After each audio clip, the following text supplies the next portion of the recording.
Ya, kembali bersama kami. Pemirsa, pagi ini gempa bumi 5,8 magnitudo mengguncang wilayah kota Sukabumi dan sekitarnya.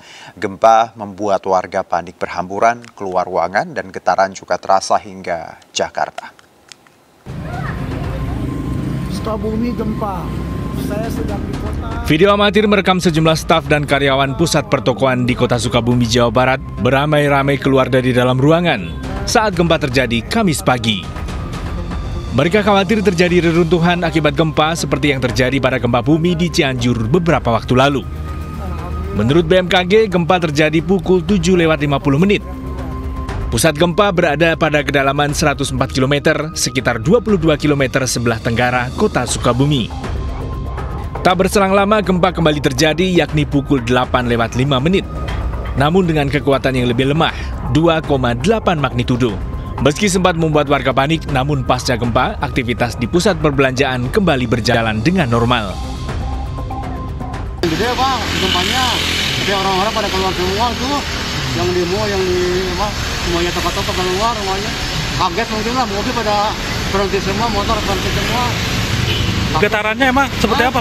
Getarannya? Lumayan gede lah, getaran apa? Hingga saat ini pihak BPBD Kota maupun Kabupaten Sukabumi belum menerima laporan kerusakan akibat gempa yang terjadi pada Kamis pagi. Dari Sukabumi, Jawa Barat, Budi Setiawan, iNews melaporkan. Ya, gempa kembali melanda Indonesia setelah Rabu kemarin. Gempa sempat melanda wilayah Cianjur dan Garut, Jawa Barat, Jember, Jawa Timur, serta Kaimana, Papua Barat. Dan kali ini, Kamis 8 Desember 2022, gempa bermagnitudo 5,8 melanda wilayah Sukabumi, Jawa Barat. Hal ini diakibatkan pergerakan sesar aktif di bawah Pulau Jawa. Dan pergerakan sesar ini terlihat jelas sebelumnya saat gempa melanda Cianjur dan menewaskan ratusan jiwa. Lalu bagaimana memantau, memprediksi keaktifan sesar ini, serta tentunya menyiapkan mitigasi di wilayah rawan yang ada di Indonesia? Kita sudah terhubung dengan Kabid Informasi Gempa Bumi dan Peringatan Dini Tsunami BMKG, Bapak Iman Fathur Rahman. Assalamualaikum, selamat sore Pak Iman. Selamat sore Pak Juno. Baik, terima kasih sebelumnya Pak Iman. Kita tahu ada gempa tadi pagi yang melanda Sukabumi dan sampai ke Jakarta. Terasa seperti itu. Kalau boleh dielaborasi, ini penyebabnya apa Pak? Apakah karena memang kita tahu bahwa sesar di Jawa ini memang masih cukup aktif seperti itu? Ya, benar. Tadi pagi pukul 7:50 ya, waktu Indonesia Barat, kita diguncang oleh gempa di wilayah Sukabumi. Ya. Dan saya rasa mungkin Mas Juno juga merasakan di Jakarta, karena sampai Jakarta juga cukup terasa, apalagi di tempat bangunan tinggi, biasanya akan lebih merasakan lagi. Nah, pada kejadian tadi pagi itu, sumber gempa berada pada 104 km ya kedalamannya. Ini berbeda dengan kedalaman pada saat gempa Cianjur yang berada pada 11 km. Artinya kalau di Cianjur ini adalah gempa pada kerak dangkal kejadiannya atau di patahan aktif. Tetapi untuk kejadian gempa Sukabumi tadi ini kalau kita proyeksikan dari lokasi epicenter ke bawah ke kedalaman 109 km atau 104 km ini berada pada wilayah atau daerah intraslab ya, atau kita sebut gempa Benioff atau gempa intraslab. Ini terjadi pada lempeng yang menunjam atau lempeng Indo-Australia yang mengalami patahan di bawah itu. Baik, kalau kita compare ya Pak dengan gempa Cianjur yang kita tahu bahwa memang kerak dangkal tadi, sementara ini kalau dari epicenter sampai titik gempa tadi ada 104 km. Apakah angka ini bisa jadi patokan bahwa bahayanya memang agak tidak seberbahaya ya Cianjur seperti itu, Pak Iman? Ya, dikatakan demikian karena walaupun posisi gempa di Sukabumi ini di darat, namun dengan kedalaman dan lokasi gempa itu di intraslab ya, energinya mungkin akan lebih banyak teratenuasi atau meluruh, sehingga dalam perjalanannya guncangannya tidak sekeras atau tidak sebesar guncangan pada gempa di Cianjur ya, yang walaupun magnitudonya hampir mirip, 5,6 yang 5,8, tetapi yang di Cianjur lokasinya kan sangat dangkal ya kedalamannya. Lokasinya berada pada area padat penduduk. Baik, dengan kata lain bahwa Pak Iman kalau kita telaah dari angka juga tadi dan juga kedalaman bahwa memang yang tadi pagi tidak terlalu berbahaya seperti itu ya, walaupun ya we never know karena ini alam ya, Mother Earth seperti itu ya Pak Iman ya. Iya, Oke. Mas Geno. Baik, kalau tadi Anda menyebutkan di penjelasan sebelumnya terkait lempeng Indo-Australia, kita berkali-kali mendengar ini, boleh kita diingatkan lagi karakteristik Indo-Australia ini seperti apa sih Pak lempengnya? Iya, di Indonesia sendiri kita mengalami interaksi ya, 3 lempeng besar dunia untuk wilayah selatan Jawa dan juga bagian barat Sumatera. Ada penunjaman lempeng Indo-Australia yang menunjam di bawah lempeng Eurasia, di mana kita saat ini berada adalah lempeng Eurasia. Sedangkan untuk di sebelah utaranya ada lempeng Pasifik yang menunjam di bawah lempeng Eurasia atau dekat dengan utaranya Papua ya. Nah, kita fokus yang di bawah lempeng Eurasia ini, yang tunjaman Indo-Australia ini terbagi menjadi 10 segmen zona subduksi atau megatrust, di mana masing-masing kecepatan atau slip rate atau kecepatan tunjaman dari masing-masing segmen ini dia berbeda-beda dengan luasan segmen berbeda-beda, sehingga menghasilkan potensi maksimum tiap segmen itu juga berbeda-beda di antara segmen yang lainnya.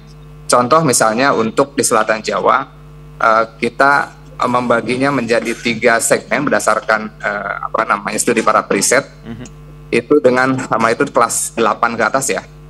Sehingga kita coba modelkan jika gempa di zona megatrust atau zona subduksi di bagian selatan Jawa ini, maka potensi tsunami juga akan tergenerate ya untuk wilayah pesisir selatan Jawa dan juga mungkin bagian di Sumatera ya.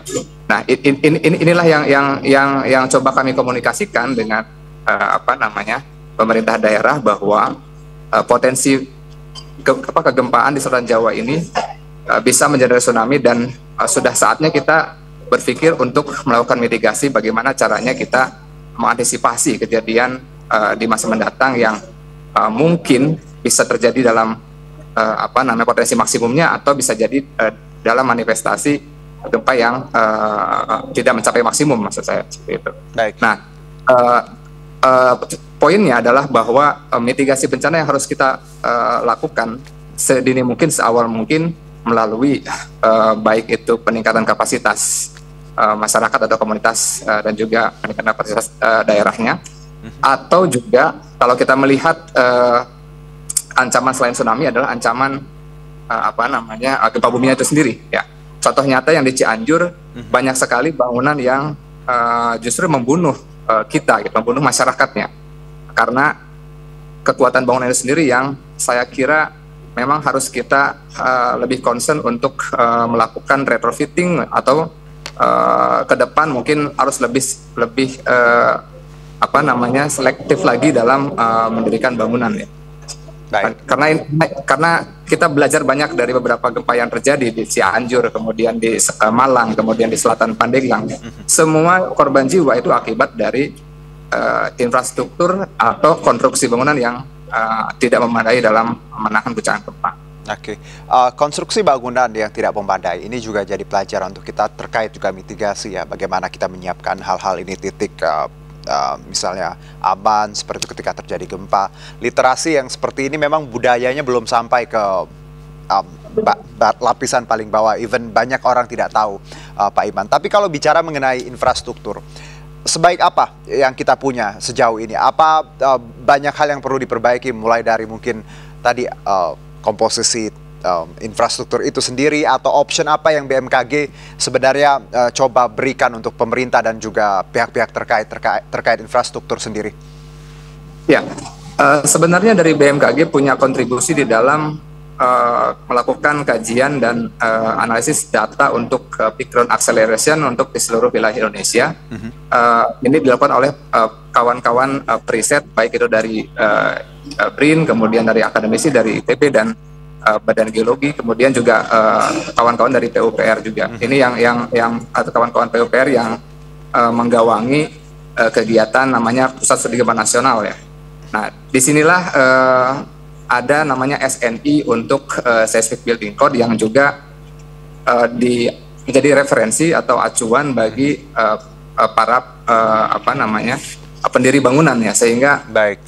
untuk bangunan yang bertingkat, misalnya lebih dari 3 lantai itu saya kira sudah memenuhi ya karakter atau seismic building code tadi. Tetapi untuk bangunan-bangunan yang di bawah itu seperti rumah-rumah penduduk atau masyarakat, mungkin saja ini yang perlu kita Dengan kata lain, Pak Iman, bahwa rumah-rumah penduduk, bangunan-bangunan sederhana itu belum memenuhi standar tadi ya untuk wilayah kita yang sering dilanda gempa ya.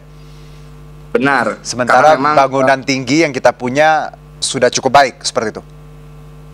ya, saya kira sudah memperhitungkan kondisi dari seismic building code yang sudah ditentukan oleh kawan-kawan di PUPR ya. Oke, ini banyak ya orang berasumsi ketika tadi kita lihat di Jakarta bangunan tinggi memang luar biasa banyak dan kita berkali-kali diguncang di atas gedung tinggi. Ternyata malah kalau kita lihat ya tadi dari data justru bangunan yang rendah yang kadang kurang memenuhi standar tadi ya, Pak Iman ya.